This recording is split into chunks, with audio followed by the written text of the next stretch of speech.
By November, they had a routine. Supper at 6. A quiet hour by the stove, her with the ledger, or the mending him with whatever his gear needed. Then separate rooms. Her the house, him the barn loft. That was the shape of most days, and neither of them had tried to change it. They talked the way people talk when they share work, and not much else. What needed doing? What could wait? Whether the temperature would hold long enough to finish the south fence. Practical things. Not many of them. The silence in between was comfortable or close enough to it. That evening, he set a letter on the table between them. He didn't say anything, just pushed it toward her side and went back to eating. Her name on the front. County Clerk's seal. Still sealed. She looked at it. Then at him. He was cutting his meat. "How long have you had this?" He didn't look up right away. 3 days. She waited. There wasn't anything else. He chewed, set his fork down, reached for the water. She turned the letter over, once set it back face up, County Clerk. The seal was intact. He hadn't opened it. That much was clear. She didn't open it while he was in the room. She finished her supper, cleared her plate, said good night the way she always did. She took the letter with her. He heard her through the wall a long time after that. She'd owned the land 3 years, 42 acres of northeastern Montana, mostly pasture with a creek that ran reliable through summer and a stand of cottonwoods along the eastern edge that broke the worst of the January wind. The house was sound enough. She'd re-chinked it herself the first autumn, learned she could by doing it wrong and then doing it over. The barn needed a new roof section above the east stall, but that could wait until spring. The well was good. The grazing was marginal in places, but she'd run 23 cattle through the summer without losing any, and she had enough hay to carry them to March if the winter was ordinary. She walked the full property every Sunday, not in any urgent way. The way you check something you're afraid of losing. Not anxious exactly, but needing to confirm it's still there. She'd bought it from a family named Garrett, who'd given up after 2 dry summers. The price was low enough that she could manage it on what she'd saved from 5 years of school teaching. Wyoming, and the title was clean, or as clean as these things ever were. She'd checked. She was the kind of person who checked. She had no one to help her, and she hadn't been looking. That had been true until late August when he appeared at the tree line on the north side of the property. She was mending fence there, working one section at a time in the early morning before the heat came up. She heard nothing, just looked up, and he was standing at the edge of the cottonwoods. Not approaching, not calling out, standing the way a person stands when they're deciding something. She went back to the fence, finished the section she was on, drove the last staple, tested the wire. Then she looked at him again. "Can you work?" "Yes." "I don't pay wages. Room in the barn and meals. All right. What's your name?" "Callum Mast." She told him hers.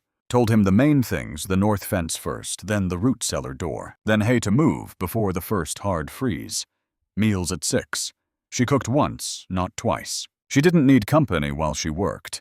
He said that was fine. The first day, she never mentioned the east gate. The hinge had been pulling for a month. Not urgent, just on her list. She went to open it the second morning and found it already done. New wood on the post hinge set at the right angle. She stood there a moment. Then she took a different route to the field. There are men who fix things without being asked because they're generous. And there are men who do it because they've been paying close attention. They're not the same. And the difference matters. The first kind usually wants something back, not always consciously, but it's there. The second kind is watching. She hadn't decided yet which kind he was. He also didn't fill space with himself. Didn't introduce himself again that first afternoon, the way people sometimes do when they're trying to establish footing. He just worked. Most people wanted to be known. He seemed content to be useful. She noticed that because it was unusual, and she noticed most things. She didn't ask where he'd come from. He didn't volunteer it. That was the arrangement not agreed upon, just understood. By October, the north fence would hold, and the root cellar closed properly, and there was enough wood stacked that she'd stopped adding it to the worry list she kept at the back of her mind. 23 cattle. Hay to last. There were other things she noticed, not because she was looking for them, but because she paid attention to detail the way some people pay attention to weather. He didn't eat until she sat down. She'd caught it the second week, watched for it in the third, to be sure. There it was, consistent automatica habit from somewhere she'd never know. Not deferential, just a rule he operated by.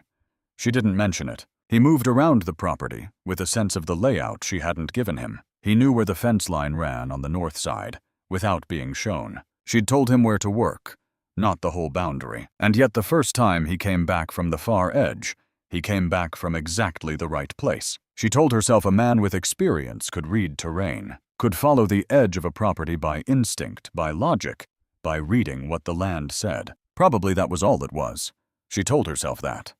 The ledger was in October. She'd been running the winter cost projections for 2 evenings running, and something wasn't adding up. As small error, she couldn't locate the kind that multiplied if you left it. She sat with it until the lamp was getting low. Then, without fully deciding to, she slid it across the table toward him.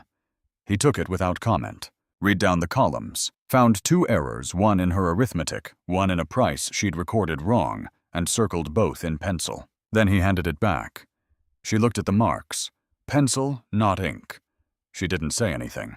He went back to what he'd been doing. But something had shifted between them in those 30 seconds, and she wasn't sure she would have agreed to the shift if she'd been asked. Some decisions don't announce themselves. You look back later and realize the actual deciding happened somewhere before the visible moment, that sliding the ledger across was just the part that came after, the part you could see. She'd already decided she trusted him enough. The gesture was just evidence. She didn't want to think too carefully about when that had happened. In early November, she was sick 3 days. Not seriously, a chest fever worse, the first day fading slow. She stayed in. She heard him through the walls, the barn, the animals, the sequence of her own routine running without her. He left food outside her door. Didn't knock. Set it there, a covered pot, biscuits on a plate, and she heard his footsteps going back down the hall each time. The 3rd afternoon, she felt well enough to go outside. She went to the barn, first to the tally board she kept on the door, 23. The marks were in her format, the way she'd been recording them. Each day's count in a column with a line through it when the number held. Not a standard format. Her own. She stood in the cold, looking at it. There's a kind of loneliness that becomes comfortable over time. You build yourself into it until it fits not the absence of people exactly, but the absence of the pressure that comes with needing them. She'd been comfortable in it a long time. Standing there looking at those marks, she felt the shape of it from the outside for maybe the first time, just for a moment. She went back inside. That didn't mean she'd forgotten it. She read the letter alone at the kitchen table. The lamp was good, the house quiet. She read it twice before she set it down. County Land Office, Cantor County, Territory of Montana. A survey reference number she didn't recognize. A claim filed under the Consolidated Western Corridor Land Trust. A parcel number. Legal language she couldn't fully parse. Survey codes, preemptive filing rights. A review period. She went back to the first page and read it again more slowly. The claim number meant something had been filed against the property. Not a notice of purchase. A claim. There was a distinction, and she felt it even if she couldn't name it precisely. She sat with it an hour. The stove ticked. Outside, the temperature was dropping. Then she put on her coat and walked out to where he was working. "Do you know what this says?" He looked at her, then at the papers. He set down the axe. "Come inside," he said. She followed him back to the kitchen. He sat down at the table. She sat across. He explained the claim language first, what the survey reference meant, what a preemptive filing was, how the trust's claim was structured. He explained it precisely the way you explain something technical, without reaching for emphasis or reassurance. She listened without interrupting. Then he said, "The survey this claim is built on, I filed it." The kitchen was quiet. She looked at him. He didn't look away. 3 years ago, I was working as a surveyor for a land acquisition group, contracted to the railroad consortium. We surveyed parcels in 3 counties. I filed this one. And she said, "Did you know whose land it was when you filed it?" He took a moment. "I didn't know your name. I knew it was someone's." She held his eyes. Then she looked at the papers on the table. "Go ahead," she said. "Finish what you were doing outside." He stood. He went. She sat at the table, a long time after that. What moved through her wasn't grief. She wasn't given to that. And it wasn't the right word anyway. It was more like the feeling of re-examining a structure you thought was sound, and finding that one of the load-bearing pieces had always been what it was. Nothing had broken, but you had to look at everything above it differently now. She'd built this. The work, the counts, the ledger columns, the fence. She'd built a sense of what was hers and how she'd keep it. And somewhere in that building, she'd let him in not carelessly, but through a series of small decisions that had each felt like good judgment. Now she was sitting with the question of whether good judgment, built on incomplete information, could really be called that. The answer was probably yes. That didn't make the incompleteness sit any lighter. She went to bed with it unresolved. It stayed unresolved through the night and into the morning, which was where it was going to have to live for a while. The next morning she made 2 cups of coffee, set one in front of him, didn't meet his eyes, went to the window. It wasn't forgiveness, and it wasn't acceptance. It was the behavior of a woman who had decided the situation required management, and that management didn't allow for visible disruption. She had always been this way. It was useful, and it cost her things she didn't have words for. The 3 weeks after that had a different temperature. They worked. They ate. The routine held in all its visible parts, but there was a distance of a few degrees. Nothing that could be named, nothing with edges that they both felt and neither addressed. She didn't ask him to leave. She also didn't close the gap. He absorbed it without complaint. She noticed that. A person who thought themselves wrongly treated would eventually say so, would build an argument about partial knowledge about legal compliance, about the reasonable position of a man following instructions. He didn't. He kept showing up doing the work, accepting the cooler temperature as though it were fair. She hadn't decided if it was. There are ways of protecting yourself that don't look like protection from the outside. They look like competence, self-reliance. A woman who manages her own land and asks nothing of anyone, but underneath it's the same mechanism, the need to be the agent of your own outcomes, to ensure that if something is lost, you're the one who lost it. Nobody took it. You can live with loss you chose. It's the other kind that breaks people. He had been part of a system built to take what was hers without her knowing it was happening. He said he didn't know her name. She believed him. She also knew that not knowing the name was precisely the part of such systems that allowed the people inside them to function. One evening in the middle of those 3 weeks, he came in for supper and didn't eat. Filled his plate, sat, set his fork down once, and picked it up and set it down again. At the end, he carried the plate to the wash basin with most of the food still on it, and scraped it himself, and that was that. She said nothing. He said nothing. In 5 months, that was the only time his routine had broken. She lay awake thinking about it longer than she wanted to. Warren Price came on a Tuesday. He wasn't what she'd expected, though she hadn't known she was expecting anything in particular. Mid-40s. Good wool coat leather satchel that had been everywhere and been kept up in all of it. He was pleasant not in a salesman way, but in the practiced way of someone who has spent years developing pleasantness as a professional instrument. It didn't feel false. That was the part that took some managing.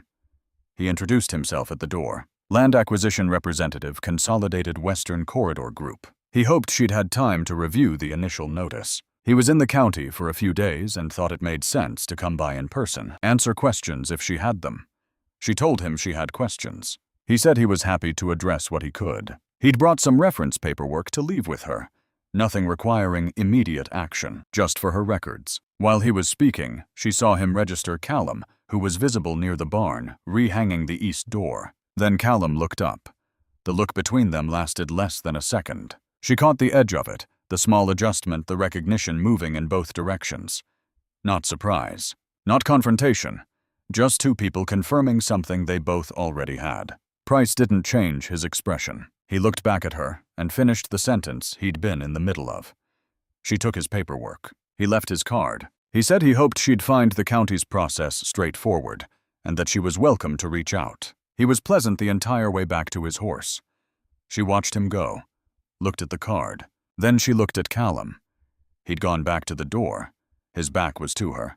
He was working. She went inside and set the card on the table next to where the first letter had been. There's a particular kind of trouble that arrives politely. It knows your name. It shakes your hand. It leaves a card. The pleasantness isn't a costume. It's the genuine face of a system that doesn't require cruelty because it has lawyers' procedure and time. Cruelty would be inefficient. Patience is not. She'd known people like Warren Price before in other forms. She'd never had one in her yard with a satchel full of her land's paperwork. That evening, she looked at Callum once across the table.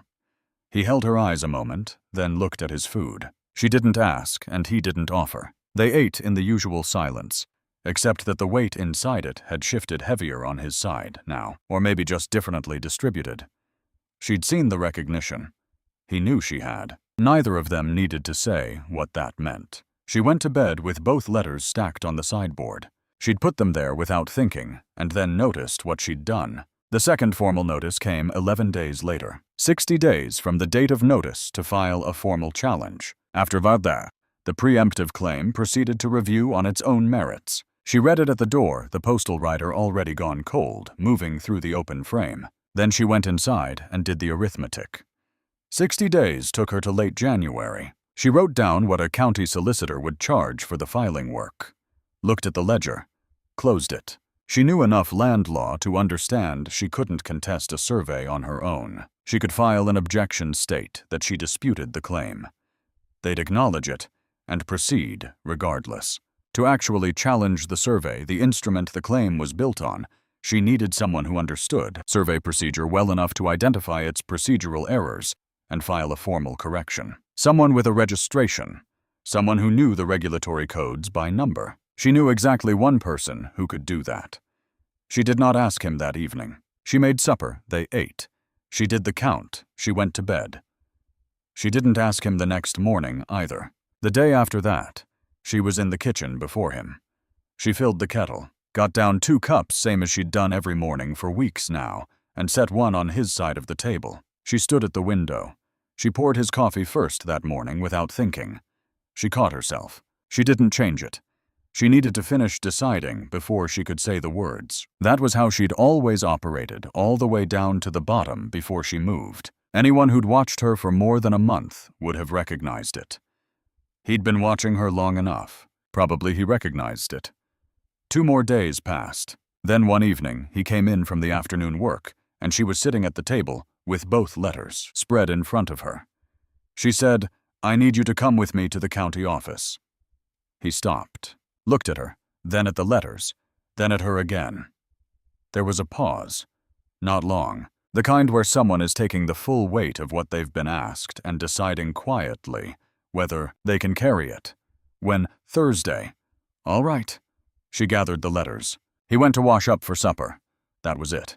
That was the scene. Neither of them made it larger than it was, and making it larger wouldn't have changed what it cost either of them. She'd looked at what she knew about him, what he'd done, what he'd withheld, what he'd done in the 3 months after the disclosure. That was the same as what he'd done in the 3 months before it, and she'd decided. Not that it was simple, not that nothing had changed, but that he was worth trusting with the one thing she'd never trusted anyone to help her keep. That was harder to hold than the decision itself. They left Thursday before first light. The ride to Cantor took most of the morning. Clear and cold the sky, that particular winter blue that said the temperature wouldn't climb much. She'd worn her good coat. The one she kept for town. The one that meant something formal was happening. They were mostly quiet.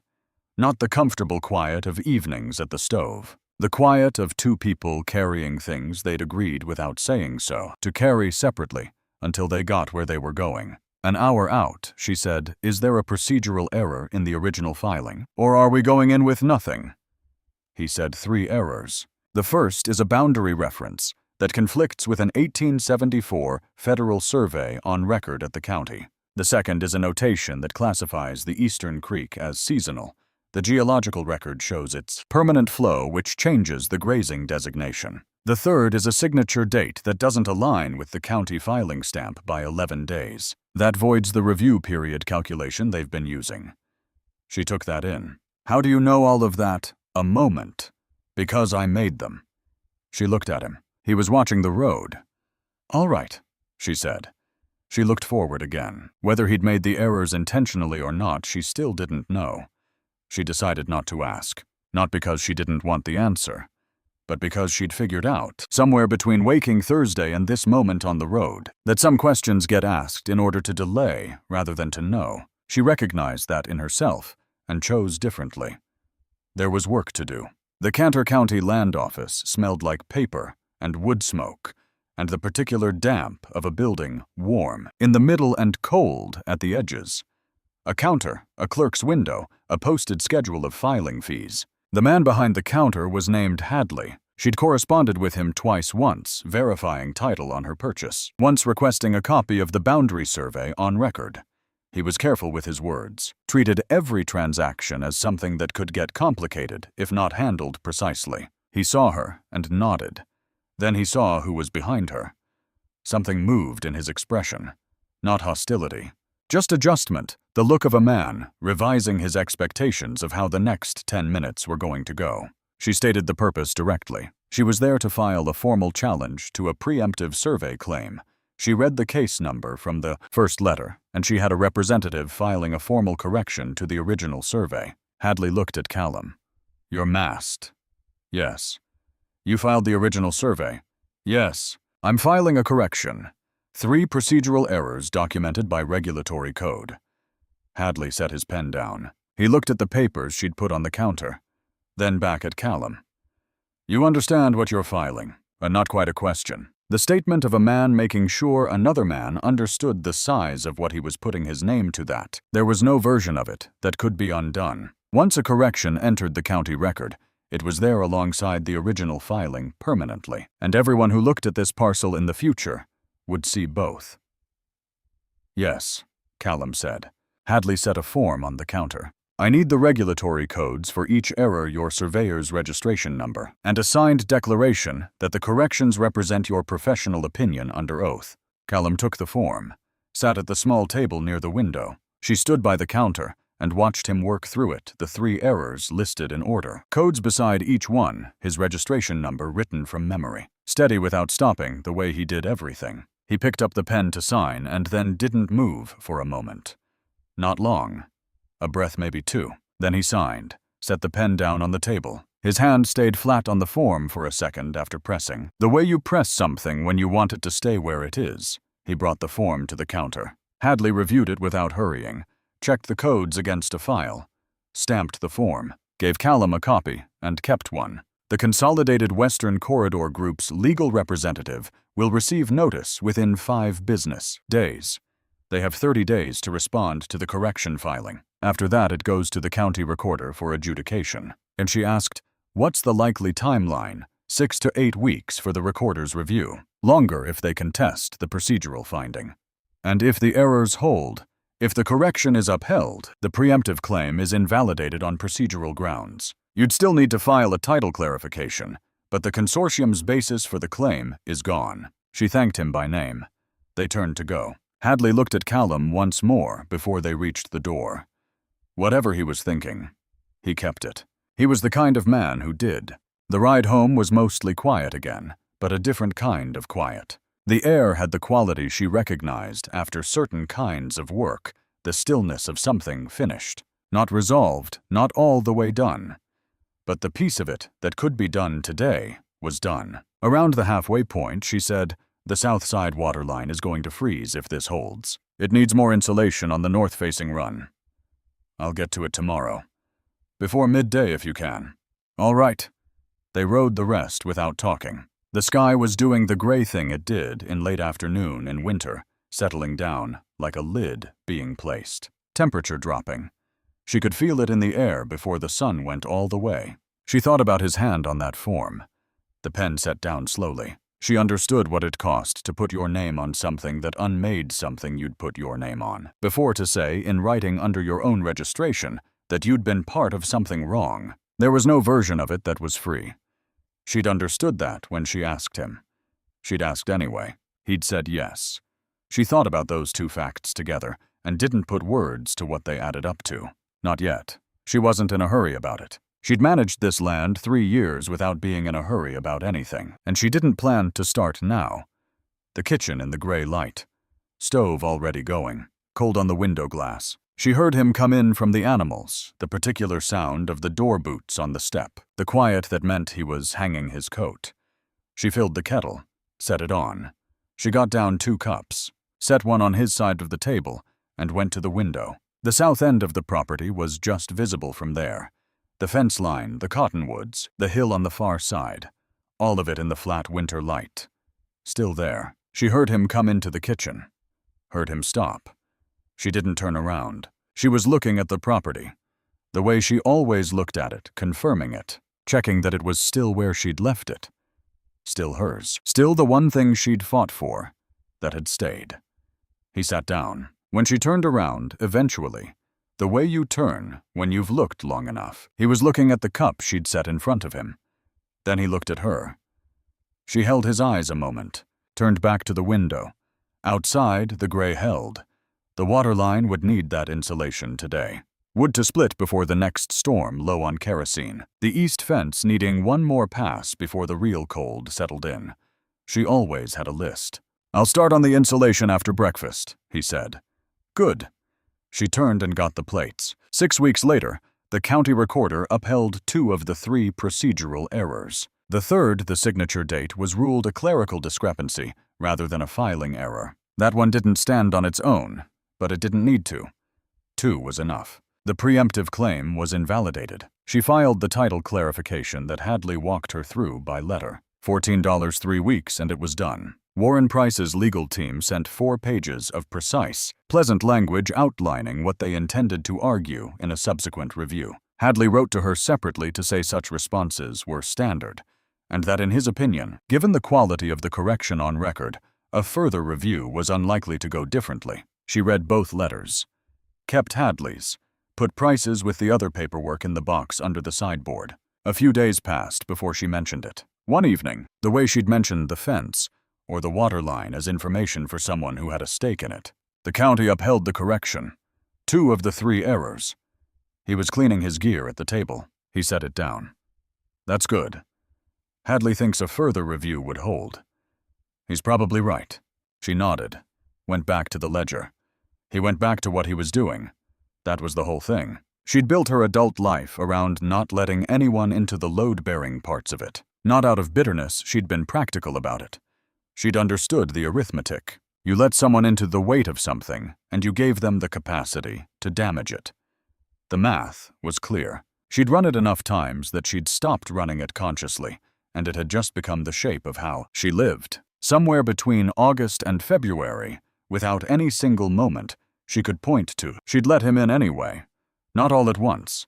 Not by any one choice she'd made with her eyes open. More like 100 small ones, each of them reasonable on its own, none of them big enough to see clearly until she was already past them.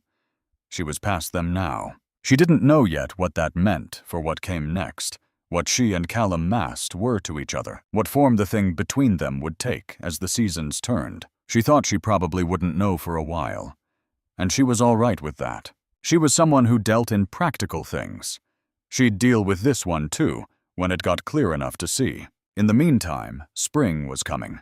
The east fence needed work. The cattle count was 23 and holding.